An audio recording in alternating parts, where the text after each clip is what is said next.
It's a Bitcoin podcast.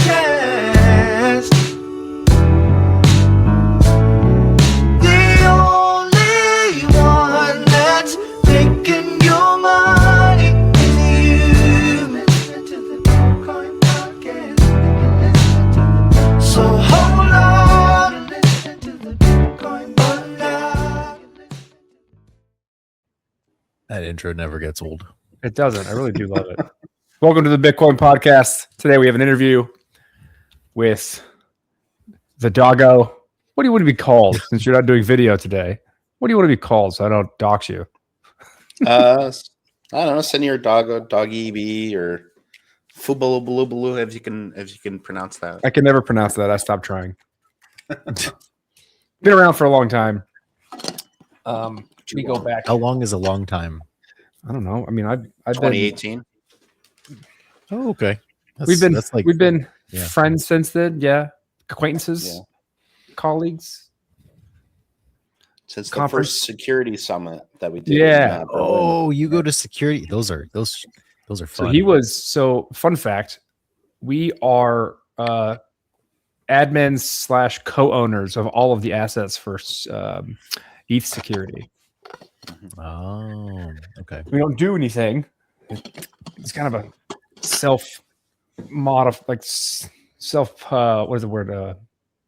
moderated community. Could probably use some more help. The one in Telegram, right? Yeah. And there's a Discord too. Oh, gotcha. And there's some web assets. Like I have F security and secure F domains. Yeah. It's like over 5,000 people / bots / scammers / probably DPRK operators. And Currently there are in the Telegram channel, there are 5,244 members, of which 933 are online right now. wow. It's where a lot of the, I mean, in the longest time, it was the place where like most of the security community, like the real ones, would chat and introduce bugs and ask about vulnerabilities and then serve as somewhat of a war room. Mhm. And then it got popular because it was basically free to join. And so people would just sit there and monitor and just wait for Sam to ask a question about anything, basically, or someone to ask a question about a given platform. And then they just go balls in on trying to exploit it because they're just waiting for the security community to figure out what was wrong with it. So they would use that as an alpha to go and figure out how to exploit it. Or short the token. Yeah. Mm. So it's still still a really great place where a conversation happens. How would you describe it today? It's like a watering hole, maybe. I think there's still like conversations that sometimes happen. It's mostly a little like back and forth kind of thing. I think its primary usefulness has always been like connecting people in the community, like projects and auditors together. That's kind of how we originally devised it, is because it was like very difficult to be like, do you know anyone from this project? And it's like, no, I don't, but maybe if we ask in this group, we can find the right person to connect to. So I think it's done very well from that perspective, and it's really helped like make those connections. And sometimes like when active exploits happen, like it shows up there first just because people share things and become aware of like what's going on that way.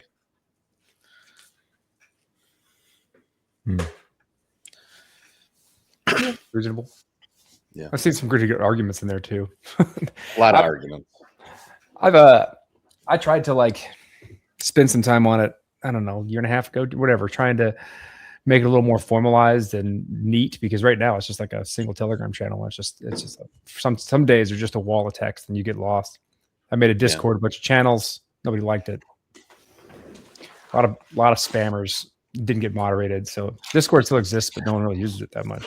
That's kind of a nice, like, well, kind of a funny thing is that all the spammers join there, and like they do in other large groups, except for the bigger problem is that's the group that has all the people that moderates all of the like anti-spam stuff. So it's just like kind of a honeypot. We're like collecting all these bad links and like scammer links and stuff now. It is true. But that's not what we brought you on. we wanted to talk about something else. So why don't you first off introduce yourself, say hello, say where you come from, what you do, and then we'll dive into Apeworx and Silverback. Sure. Yeah. So my story in crypto goes back all the way to 2017. And as we've been talking, got involved early on in like the security context, trying to improve the security of smart contract development and systems applications built on these technologies, which, as everyone knows, security is like a huge problem and a huge deal to get right when you're dealing with people's money. So that's what originally brought me in. I've been doing for years, for the years after I got involved, like did a lot of education initially, did a lot of like consulting work, eventually ended up doing some bigger projects such as Yearn V2, which is like how most people got to know me in like the 2020, 2021 timeframe. So helped lead the effort on writing the V2 for Yearn. And then from there, started Apeworx because I really wanted to drastically improve the Python DevTools story in Ethereum, because it was, so many stories of people that like tried to use the tooling, the Python tooling that was available, ran into a wall, end up moving to some of the better maintained tooling in the JavaScript ecosystem, or now we have Foundry, which is kind of taken over a lot of people's initial experiences getting involved in development. Ape has really evolved to be like a full stack solution for developing in Python, especially for automation and data science use cases, which I think are really important.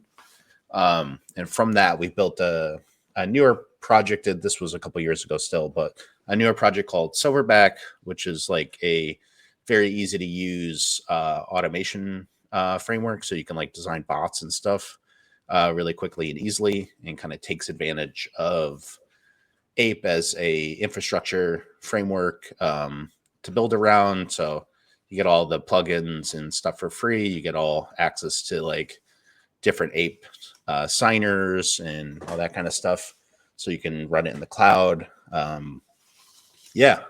So Silverback has been really cool. A lot of people really like it, and it's taking advantage of all the stuff we built with Ape. You didn't mention you were also, maybe still are, I don't know, a large proponent of Viper as opposed to using some other contracting languages. So like you were the one kind of pushing the, like, I don't know if you're the one, but certainly one of the ones pushing the Viper narrative against Solidity for a long time. Yeah. Like in 2018, I also kind of was like the lead maintainer of Viper for a couple of years, until maybe 3 years ago when Charles finally took it over and started pushing the language further. So big shout out to Charles for doing that. He, the language at that time was used in the first iteration of Uniswap v1, but then like until Curve came along, nobody else was really using it for that. So it's definitely evolved a whole lot. Like I used it in writing Yearn V2, and I think Lido uses it for some of the system contracts that they have, and different people have started to use Viper. So it's come a long way, and it's really like held its own as the second most popular language to use for smart contract development now. How easy is it to use inside of Ape? So yeah, we have like a plugin system in Ape.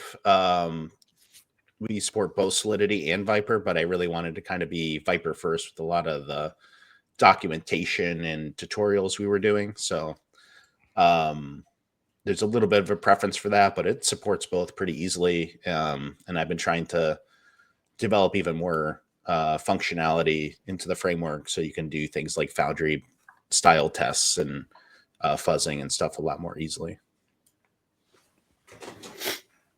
I'm going to pull up some websites here. Might as well scroll through things while you're talking, since someone can see your face. Yeah. How do you like? You said you started Apeworx as like you wanted Python tooling. Why? What was wrong with like so Foundry has definitely taken over a good portion of the developer tooling and Rust. Georgios has done a stupid good job with all of that. Why did you want definitely a really good job promoting it? Yeah, I think like at the time there was Brownie, which I had really loved, but it kind of needed some tender love and care to push it forwards, which is how we came up with Ape. I was working with the Brownie developer who at the time wasn't looking to like really push that project further. I think there's another maintainer now that has been maintaining Brownie for some of the legacy use cases that people have for it.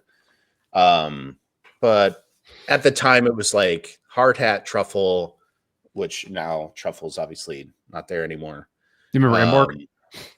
Yeah. So like Ape is kind of the hard hat for Python, I think of it. And we've been trying to develop inwards as like thinking holistically as like a full stack application framework versus just like focusing on the development experience of smart contracts.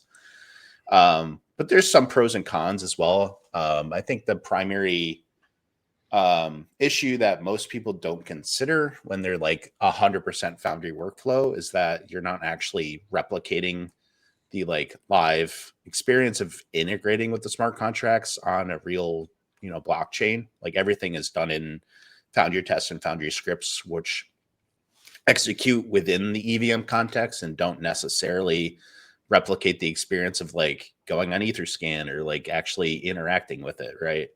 And like, oh yeah, I added I started fooling around with AI and added Claude skills. Try to get in there.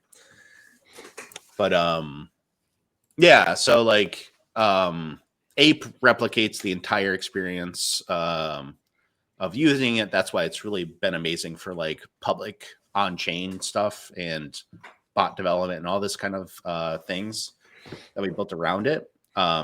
Whereas like the testing and scripting experience, Foundry kind of changed the game. Well, it really adopted the DAppTools approach of like write everything as a smart contract, compile like a test so that a test is a single transaction instead of a series of transactions and calls like it is in Ape. And then it'll be much faster because you're executing a single transaction. You can get everything from that. So I wanted to build that style of testing into Ape so you can have both the integration experience of using it, how it's meant to be used in production, and you can have that like unit testing, like Foundry test style experience where, everything's bundled in a single transaction and get really fast with it. It's especially important with like fuzzing, where when you do a fuzzing test case, the test case is like maybe looks simple, but you're actually executing it hundreds of times in a row. So like those speed differences really show up when you're starting to fuzz because, 500 times, a few seconds slowdown ended up being minutes and potentially hours of overhead that you're adding, right? So I think Foundry fuzzing and like invariant testing, all that made it feel a lot smoother and brought that developer experience of doing that enhanced verification down to a level that most developers can use. And I think that's like the primary thing I give it credit for doing. So what have people built on it? I know I'm in the chat with you guys. Yeah. There's a lot of people in there building stuff. What do you think has been some of the more fun stuff that people have started to play with Silverback and deploy bots? And because you're right, because like for those that don't know, the way that EVMs work, they don't trigger anything. You have to manually click on stuff once it's available to click on. So a smart contract will, say you build a smart contract that's like, if this, then that, right? If this happens, it doesn't automatically do that. You need someone to go make a transaction that clicks on, that makes that happen. That makes sense, right? So like there's no automation I of think, things more often than not. I think what you're trying to build is a way to react to those situations when things happen and then submit transactions to make them happen. Is that a maybe reasonable more thing to say? concretely, like in system design of a smart contract, you're building a new smart contract system. You're kind of playing with incentives, right? You want to create incentives such that certain actions get done at the proper times in order to keep the system operating the way it was designed to be operated, right? So you'll give rewards if people do, liquidations, right? Like you built a lending protocol like Aave. Well, the natural incentive is people want to lend out their assets, earn yield on that. There's other people that have an incentive where they want to take the loans and kind of leverage with them. So those two user stories are like pretty developed in themselves. But then in order to keep the system actually functioning, you need liquidations to occur so that the system stays capitalized. So you design a liquidation system, that's great, but who knows to call it? How do they know to call it? Those are the problems that you start to run into. And Aave is obviously a very popular system, so there's an existing set of people that are performing liquidations on mainnet, and you don't have to worry about that. But how do you advertise to the set of automated actors that there's opportunities? And I think that has been the most interesting thing we've seen with Silverback is people designing new protocols. They want to expose the opportunities they're creating to this. I mean, it's really not people anymore. It's automated actors, generalized front runners. These are bots. These are things that people don't have full control of or even awareness of sometimes of what those actors are doing. How do you advertise this new protocol to those bots or agents or whatever, so that they know that they can interact with it and participate in a new system you built and make money from that? Because ultimately that's what they want to do, is make money. Or that's the agent's design goal, is find some way to make money. So Silverback is a really interesting way to develop some of those automations, because it's inherently on and off chain partnership, right? Yeah. So you have a smart contract system, people do actions like take a loan or take some leverage, whatever. Those create events, and events are kind of underutilized in the Ethereum ecosystem. But those events should trigger callbacks or trigger off-chain actions, or trigger off-chain watchers to go back on chain and trigger another action, right? And you get this feedback loop, this economic feedback loop built. Silverback is a way to design these types of behaviors that you need your system to function correctly, to design easy to run implementations of those behaviors that you need, and expose that to your community and get people operating day one in that way. And we've seen people develop projects where, because they built a Silverback bot that bundles along with their day one deployment, and when they're going public on mainnet and they're running the bots, or they're having their community run the bots alongside that, those bots are eating well on the first day, right? Because nobody is aware of this new opportunity that you just created.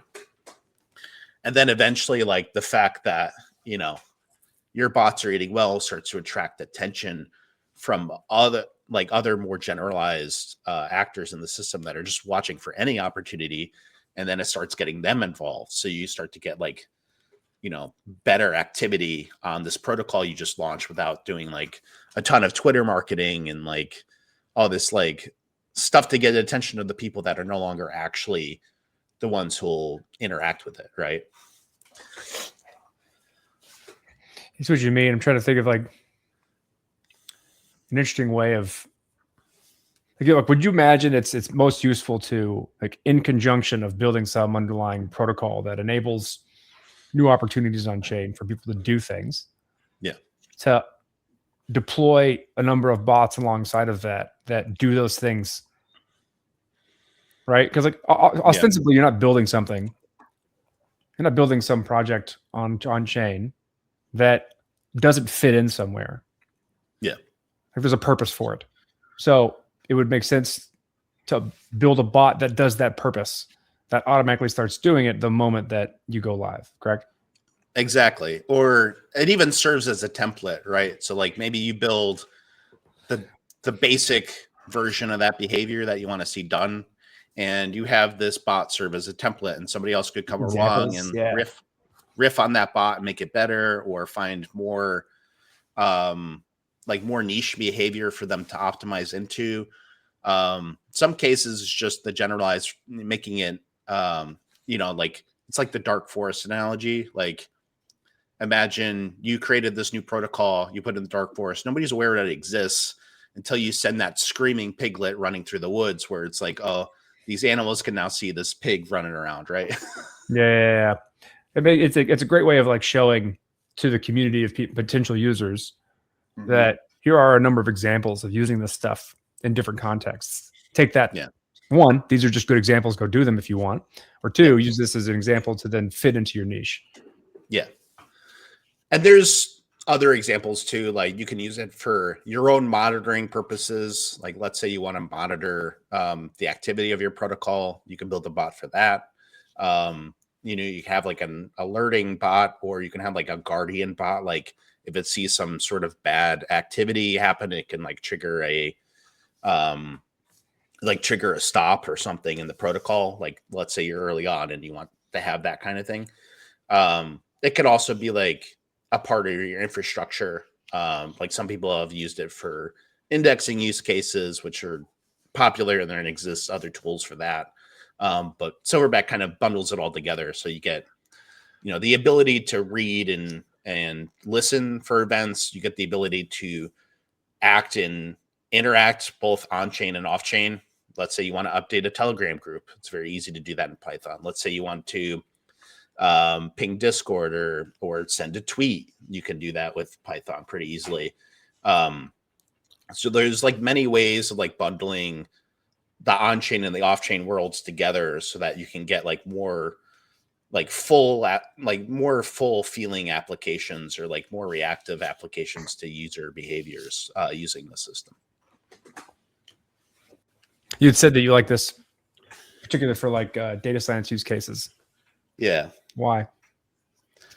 Oh, not Silverback, but Ape. So Ape we built for enhanced like data science use cases to be able to grab data. And like one example where we're integrating that into Silverback is like when you start a bot, like let's say you need some amount of past data in order to like fill in the behavior, right? It's called backfilling the data in the bot. So we can use Ape to like backfill events or backfill logs or blocks or something into the bot.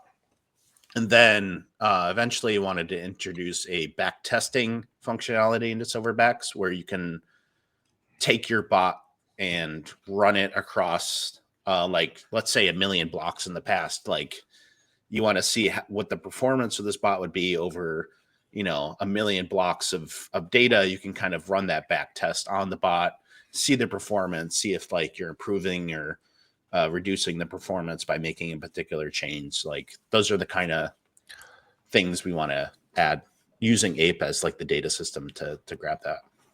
New cron tasks. Yeah, we just added those, and the metric tasks are actually really interesting.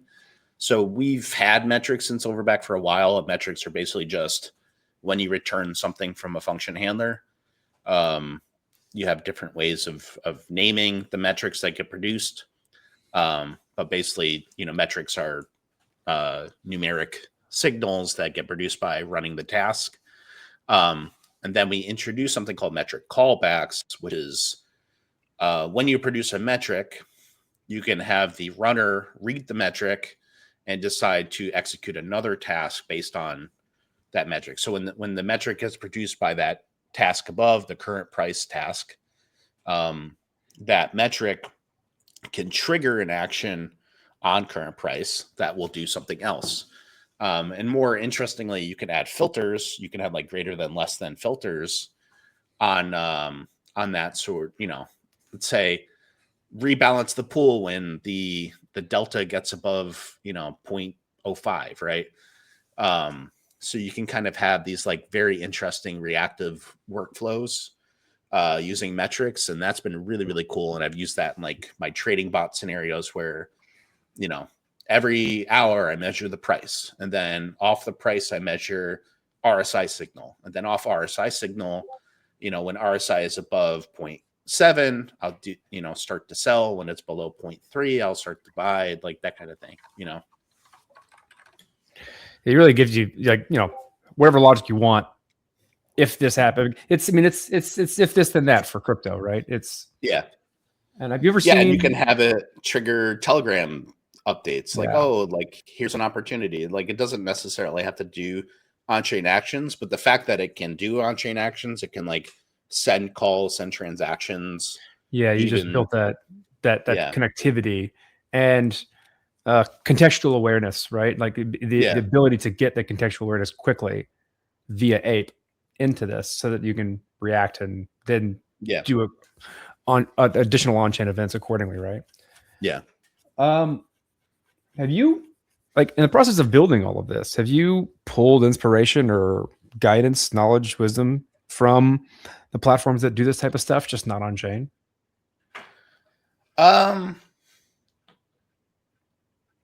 That's a good question. I don't know. I since I got started getting involved in crypto, I've always like been really interested in the automation use case in crypto. Like these things run 24/7, 365, no sleep, no nothing, right? They have to work all the time because the blockchain's on all the time, and you have to sleep and you have to,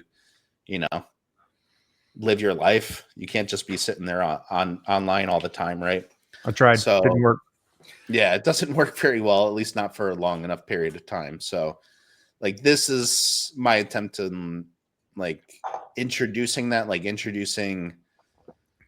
autonomous control systems that can work while you sleep, essentially. And there are, I know, probably plenty of examples of that in traditional tech and stuff. I got, I guess, a lot of my experience doing this from aerospace, because that's where I used to work before I got involved in crypto. So like I think of them as control systems, primarily, like the ways of introducing inner and outer loops to, I think of like smart contract system design as like you're designing an economic control system, and that is your like inner controller, but that creates a lot of external behaviors and external incentives and like things you need to add an outer loop to. And I think a Silverback is that outer loop.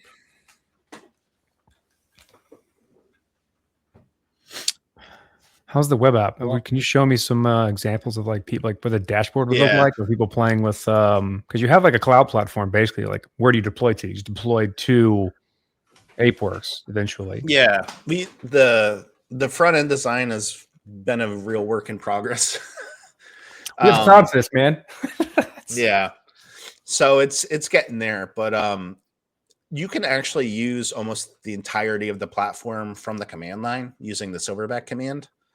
So like a lot of the examples are like using the SDK's command line functionality to actually create bot clusters and deploy bots and manage them. And I've been doing that for like the past year to manage things like grants and other stuff that we have going on. Even the payments for the platform itself is using Silverback to react to the payment events and create the infrastructure, and it can actually autonomously scale itself, which is really crazy. Explain that. But yeah, so the platform manages Kubernetes based clusters for deploying these bots onto. So we built some infrastructure to manage those bots at scale, like see when they have an issue, restart them, send alerts, all that kind of stuff. Still an active work in progress, but so you can actually run these things all the time and trust that they're running. And as part of like, we don't do the work for free. So there's a payment aspect to it, and the payments are using something called Apay, which is like a subscription payments protocol we built.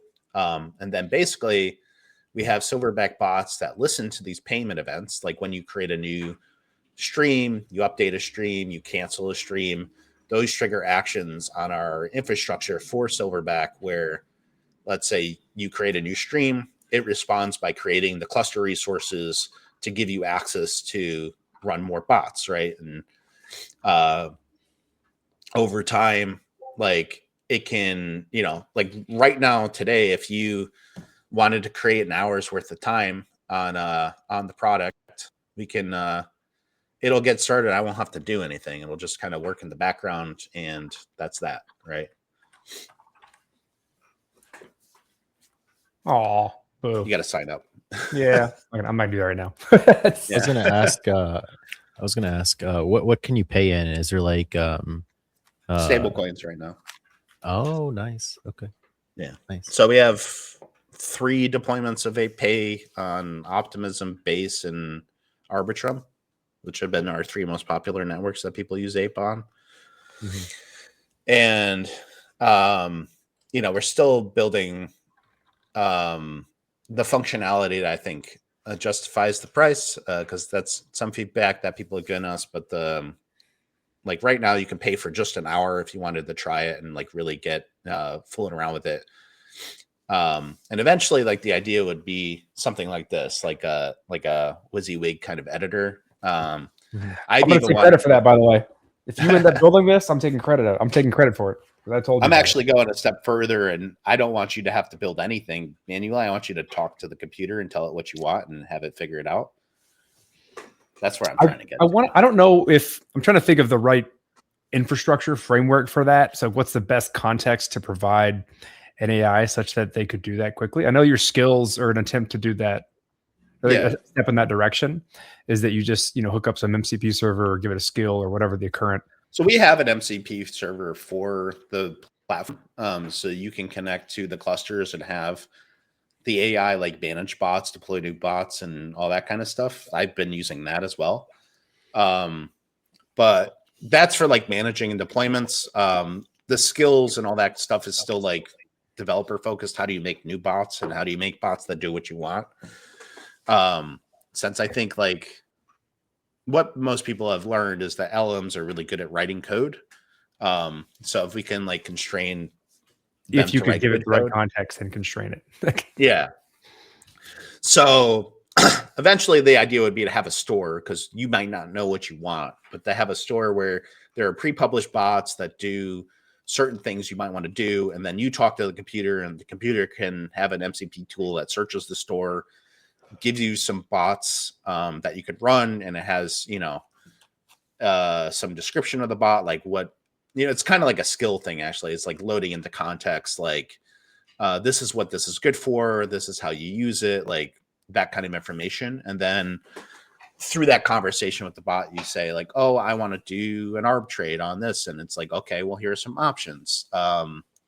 Which one do you think sounds good to you? And it's like, oh, I kind of like this one. And it'll walk you through the setup and actually deployment of the bot, so that all you do is pay for the cluster, talk to your AI, get it to deploy a bot for you, and then you're off and running. You just have to configure some things in the Kubernetes cluster, like, some secrets and some other things like that, right? Then you're off to the races. I think, I've always liked these, and I think that's definitely the best way to go if you're trying to build like a production system, like something like a bot that's going to get deployed and stay there and manage. Yeah. I've always enjoyed this interface. Yeah. For those who are just listening, it's like the f.build, or if you're familiar with Comfy UI for generative AI, video and image editing, that interface. This is the best for education, and I think like sharing. Scratch. If you want to share and educate people and get people to understand like how these things actually fit together visually, I've never found anything that allows people to understand and share these things so quickly. Yeah, it's a great. And then from here, you can this is effectively just visualized code. You can then generate a bot based off of whatever workflow is, right? Yeah.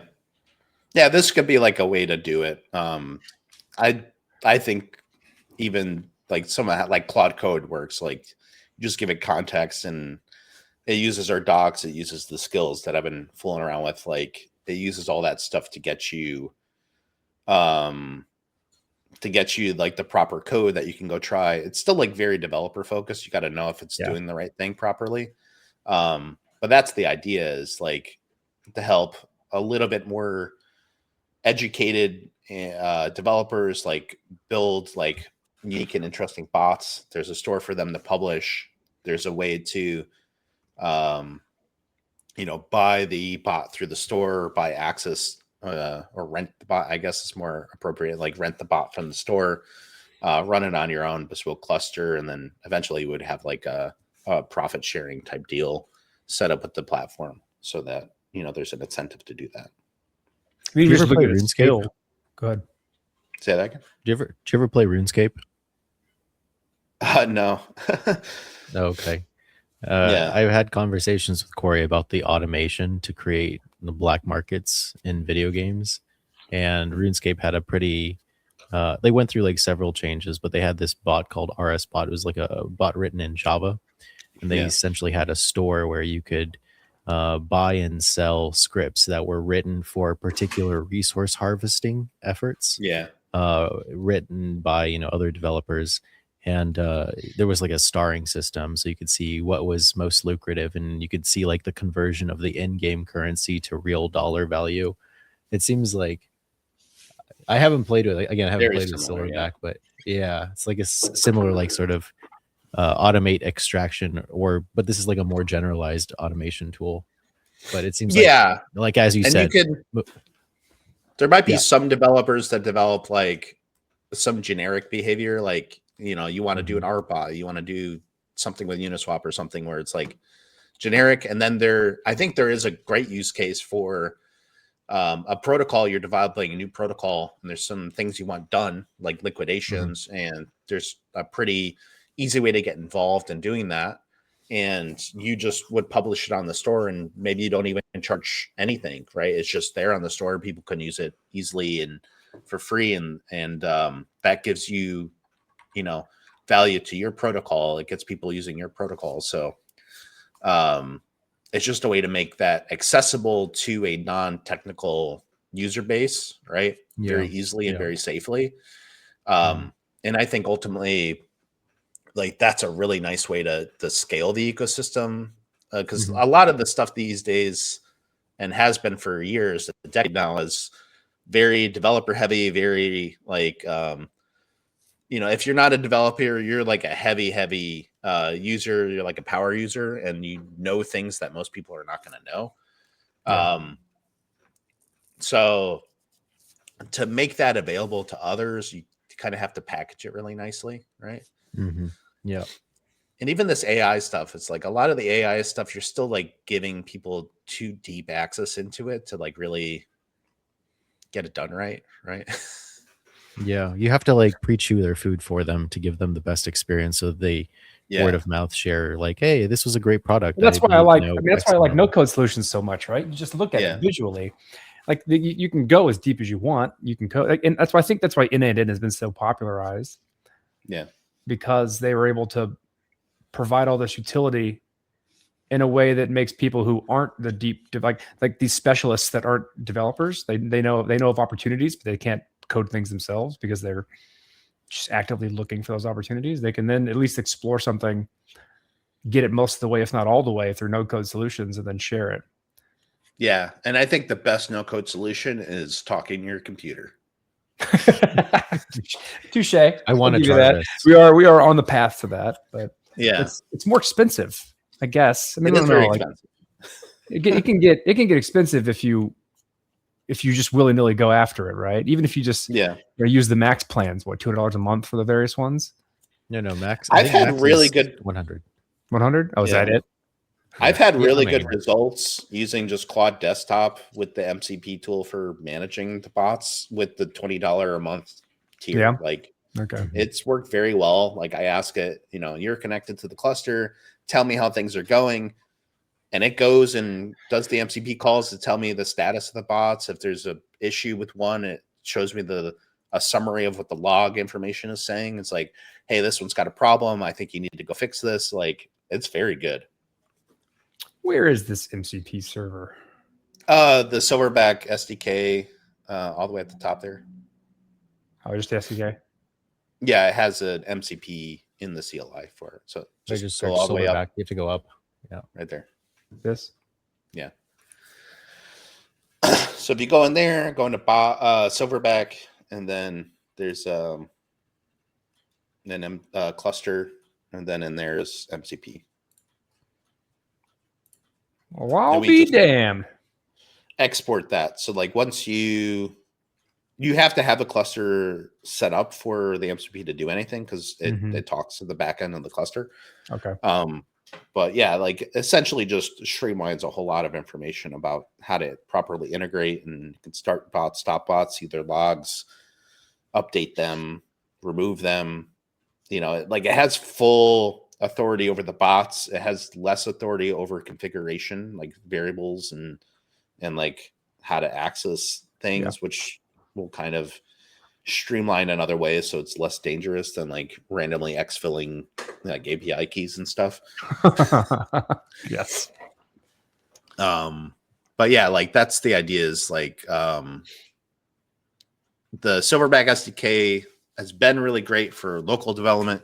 So you can build a bot like super easily, just, you know, the UV tool, install Silverback, and you're off to the races in building a bot. And it will take you like less than an hour to like really get something going.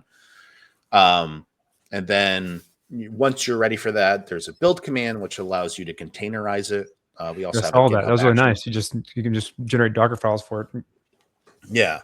And then once those Docker files are created, you just share them in some way. So basically, you can publish them on a public GitHub repository, and anyone can run them.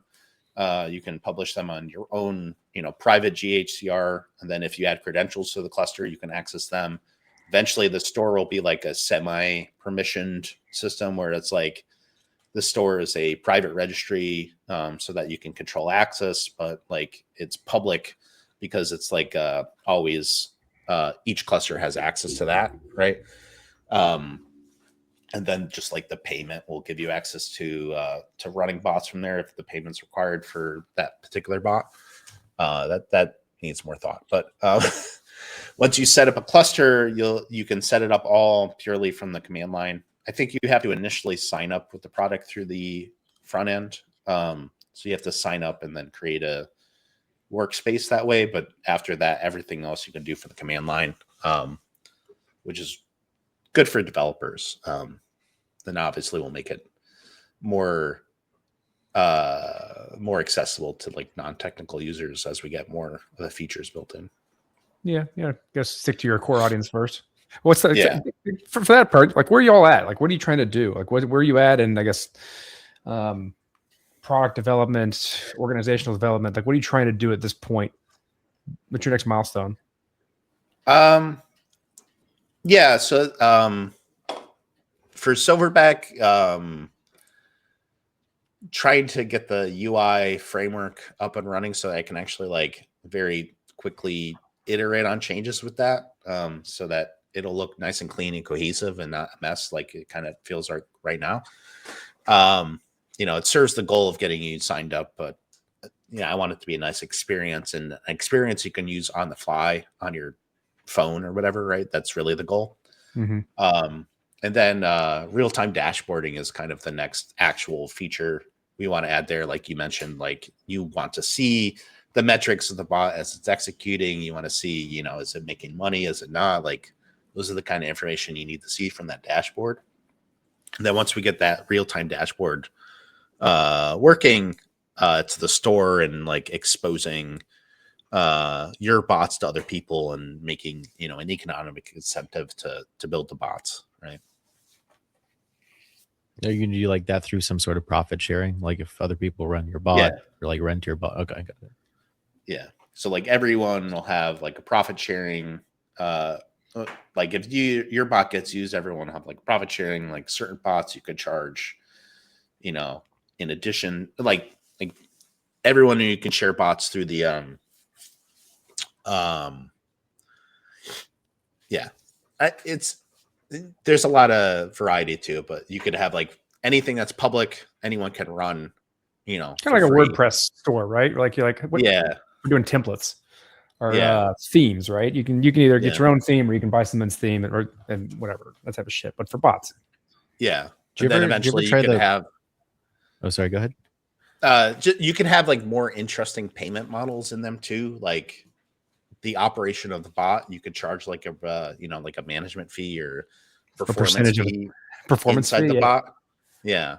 So like you can get really interesting with that kind of stuff. And I'm thinking about that because like, if you were to, it'd be nice to say you come up with a protocol that does something, and a number of I don't know what the right term is, but like use cases for these things. You just build a bot for those use cases, deploy them to the store, Mhm. and then say like you can do this, or just rent the bot or buy the bot on Apeworx and call it a day. Yeah. You could also kind of like replicate the hedge fund structure. Like imagine you're just an independent person making a particular strategy. You get it really nice.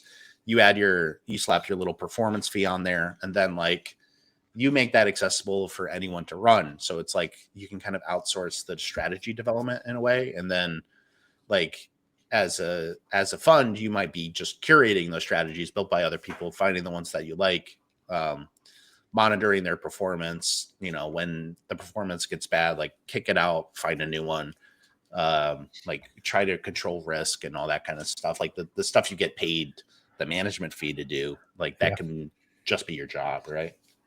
Did you ever try Quantopian? Because this has like a lot of parallels, but it's like instead of being TradFi, it's like crypto. Yeah, I have not. No, I've not heard of that. Okay. Yeah, it allowed you to run basically scripts that so everything was okay, so like how do I explain? So first they allowed you trading data going back several decades for free just with a starter account. And then they allowed custom scripts, like in terms of maybe custom, I don't know, back testing algorithms that people like tweaked that are based on I don't know, some book theory. And then I think one of the things that they added eventually was like a leaderboard. So like whoever had created the most lucrative bots, I think like there were hedge funds that would purchase these essentially these scripts from people who are building them. Is that the Very similar? Yeah.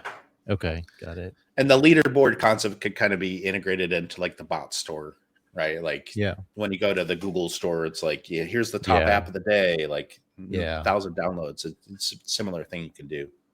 But then the game changes, right? Because if everybody's running the most profitable bot, then you just need to figure out how to trade against that bot. Well, that's just created market theory. Yeah. I think with the store, it would have to have like some sort of like maybe capacity thing that we can introduce. Like there are certain bots anyone can run. There's certain bots that are like a limited number of licenses available to run it.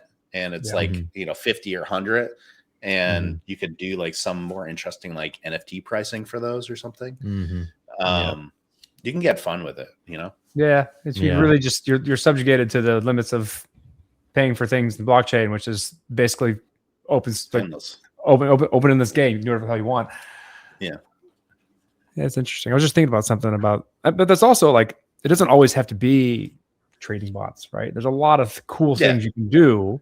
Even if you're just monitoring, right? Like you can build an entire monitoring platform on looking at different types of wallets and activity within wallets, and then the capability of white labeling the system, I think, is like really interesting. So like the bot store, that's kind of like the most consumer facing aspect of the product. But like, for example, the Apay subscription system, I could white label that out, and then anyone can add crypto SaaS payments to their SaaS that they're building very easily by going to like, the in-house white labeled version of Silverback for Apay, and then you just like configure that, pay for it, and then you're good to go, right? Like I can add a new bot like based on a payment to the existing cluster that I white labeled, and then like I'm running my own instance of that, or like ChaosNet, which is really kind of where this idea came from,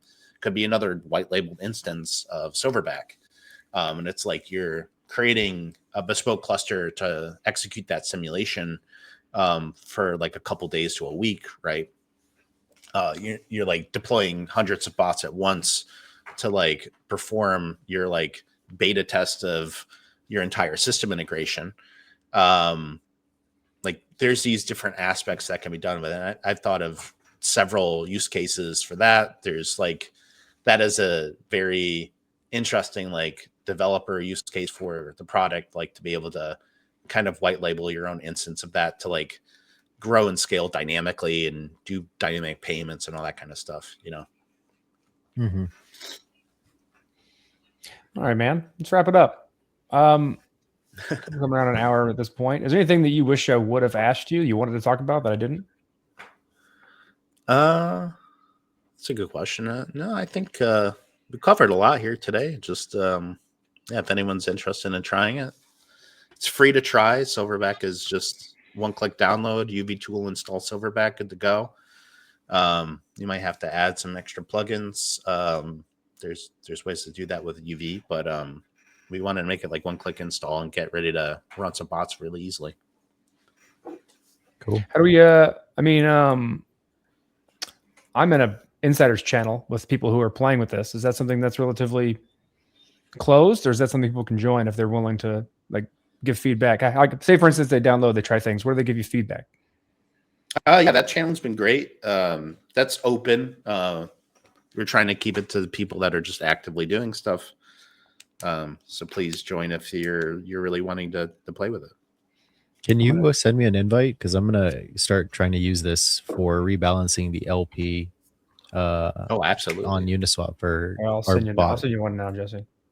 Okay, cool. Awesome. Yeah, it is open. We're just trying to keep it to people that are actually doing stuff instead of lurkers. Gotcha. You've been added.